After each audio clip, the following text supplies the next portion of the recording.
Հայաստանի Հանրապետությունը Եվրոպական հանձնաժողովի կողմից պաշտոնապես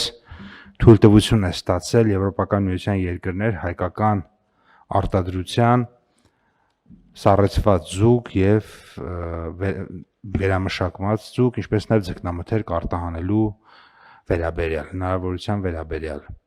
Եվ 2025 թվականներ եւ 2026 թվականին ըստ էության Եվրոպական սննդի անվտանգության այդ համակարգը ներկայացնող մարմինը Հայաստանի Հանրապետությանը փոխանցեց, թե ինչպիսի ընթացակարգեր է եւ ինչպիսի պահանջներ են պետք, եւ այս ընթացքում բավականին աշխատանք է արվել եւ փաստորեն այսօր մենք ավարտում ենք այդ աշխատանքը ըստ էության։ Առաջին փուլում պարզեցինք, որպեսզի հնարավոր լինի արտահանման գործընթացը անխոչնդոտ կազմակերպել, նախ անհրաժեշտ էր սննդամթերքի անվտանգության եւ սննդամթերքի անվտանգության պետական վերահսկողության մասին օրենքներում սահմանվեր համապատասխան լիազորող նորմեր կառավարության կողմից համապատասխան ընթացակարգերի եւ պահանջների հաստատման նպատակով։ Օրենքները ազգային ժողովի կողմից ընդունվել են եւ արդեն ուժի մեջ են մտել, որից հետո էլ անմիջապես անցել ենք կառավարության համապատասխան որոշումների ընդունմանը եւ որոշումներից մեկը սա է, որի մասին մենք հիմա ներկայացնում ենք, մասնավորապես Հայաստանի Հանրապետությունից Եվրոպական միության երկրներ ձկան կամ ձկնամթերքի արտահանման նպատակով առևտրի վերահսկման եւ փորձագիտական համակարգում տնտեսվարող սուբյեկտի գրանցումը դադարեցնելու եւ առողջության սերտիֆիկատ տալու կարգի մասին եւ մեկ այլ որոշում էլ դա էլի ԵՄ առևտրի վերահսկման եւ փորձագիտական համակարգում գրանցման համար ձկնաբուծական տնտեսություններին կամ ձկնամթերքի արտադրական կազմակերպություններին կամ ձկան կամ ձկնամթերքի պահպանում իրականացնող կազմակերպություններին ներկայացնող պահանջների մասին։ Նախ նշեմ, որ այս նախագծի ընդունումը ռազմավարական կարևոր քայլ է դեպի եվրոպական շուկա հայկական արտադրանքի արտահանման նոր հնարավորությունների ստեղծման ճանապարհին եւ պայմանավորված է արտահանման գործընթացի համար անհրաժեշտ իրավական հիմքերի ապահովմամբ։ Եվրոպական միության երկրներ արտահանելու համար պարտադիր պայման է հանդիսանում ձկնաբուծական տնտեսությունների կամ ձկնամթերքի արտադրական կազմակերպությունների կամ ձկնամթերքի պահպանում իրականացնող կազմակերպությունների Եվրոպական միության առևտրի վերահսկման եւ փորձագիտական համակարգում գրանցված լինելը, ինչպես նաեւ ԵՄ տեխնիկական կանոնակարգերին ու չափանիշներին համապատասխանությունը։ Համաձայն Եվրոպական միության օրենսդրության այդ համակարգում կազմակերպությունների գրանցումը պետք է իրականացվի տվյալ երկրի լիազոր մարմնի կողմից։ Մեր դեպքում որպես լիազոր մարմին սահմանել ենք սննդամթերքի անվտանգության տեսչական մարմինը։ Նախագծով սահմանվում է գրանցման բավականին պարզ, թափանցիկ եւ իհարկե միջազգային պահանջներին համապատասխան ընթացակարգ։ Այսինքն մենք վերցրել ենք այն ընթացակարգը, ինչը ԵՄ-ում կա եւ ամբողջապես տեղակայել ենք հայկական իրականության մեջ եւ ուզում եմ նաեւ ուրախությամբ նշել, որ ներկայումս ԵՄ երկրներ արտահանելու նպատակով արդեն իսկ փաստացի 5 ընկերություն ցուցաբերել է հետաքրքրություն եւ սպասում է մեր որոշմանը։ Այսինքն այն ստանդարտները, որոնք որ բարձր դրված են, որոնք համապատասխանում են Եվրոպական միության պահանջներին, այս պայն արդեն 5 երկիր այդ ամեն ինչը 5 կազմակերպություն դրել է, խոսքը վերաբերում է այնտեղ ուրեմն հասып համակարգի եւ մնացած այլ հարցերին, եւ նույն կերերին, օրինակ կերերը ամբողջությամբ Եվրոպական միության երկրներից են ներմուծում այդ բոլոր այդ բարձր պահանջներին համապատասխանում են եւ այլն, եւ հատավաբար այս որոշումների ընդունմամբ հնարավորություն կտրվի վերոնշյալ ընկերություններին արդեն սկսել ձուկ եւ ձկնամթերք արտահանել ԵՄ երկրներ, նվազեցնելով իհարկե կախվածությունը մեկ արտահանման շուկայից, դիվերսիֆիկացնելով մեր արտահանումը ԵՄ ստանդարտների ներդրումը իհարկե նաեւ կխթանի տեղական արտադրության արդիականացում եւ ուրեմն կբարձրացնի սննդամթերքի անվտանգությունը ընդհանուր մակարդակում, եթե կարիք կլինի, ես իհարկե նաև կներկայացնեմ, թե ինչ պետք է ուրեմն անենք, ես իհարկե նախորդ հարցի հետ որոշակիորեն կապ ունի, ես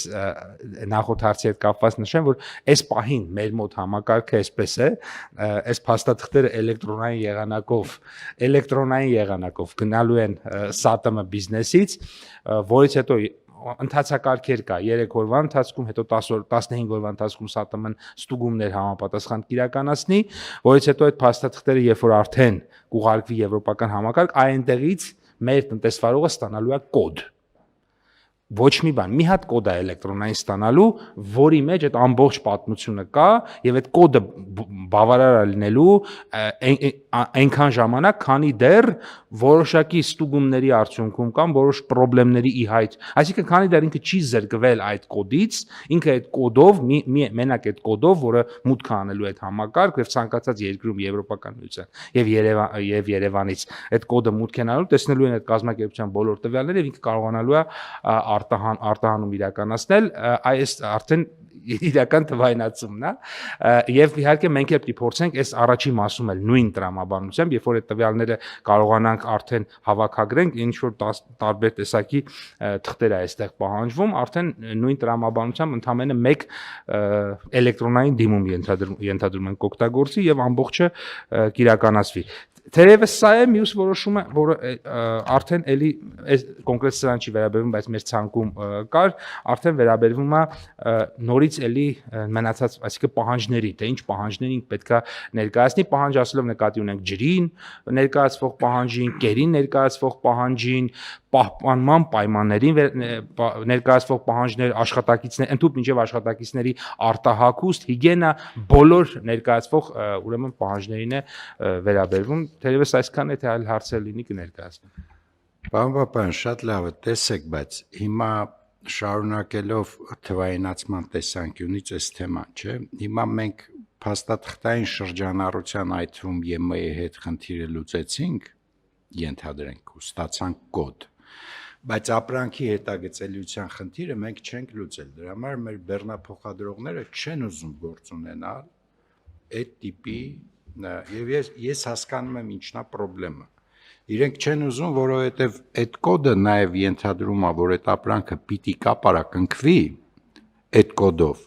եւ այդ կապարակնքով անցնի ԵՄ սահման, որը մենք ոչ մի կերպ չենք կանում։ Մենք կապարակնիքների հարցը այդպես էլ չլուծեցինք։ Եթե շարունակենք չլուծել,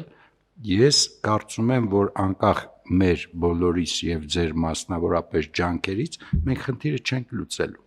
Մենք խնդիրը չենք լուծելու, որովհետև ես երբ որ լսում եմ հանրային քննարկումները եւ մեր բեռնափոխադրողների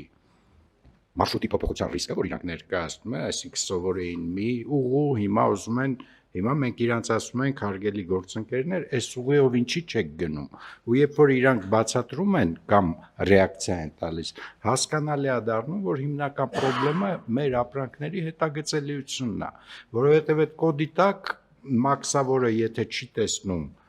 կապարակնիկ էլեկտրոնային, ինքը միանգամից իրավունք ունի ենթադրել, որ այնտեղ ոչ թե ձուկ է, այլ օրինակ հավ։ Ինչը որ նշանակում է, որ իրան հավելյալ զննության գործառույթ պիտի իրականացնի։ Իսկ այդ պարագայում բնականաբար եւ բիզնեսի եւ բեռնափոխադրողների համար անորոշության սպեկտրը այնքան է մեծանում, իսկ այդ անորոշությունը դա ծախս է, որովհետև 1 ժամ ավել սահմանին կանգնելը,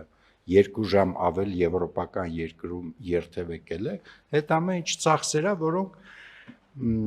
այլևս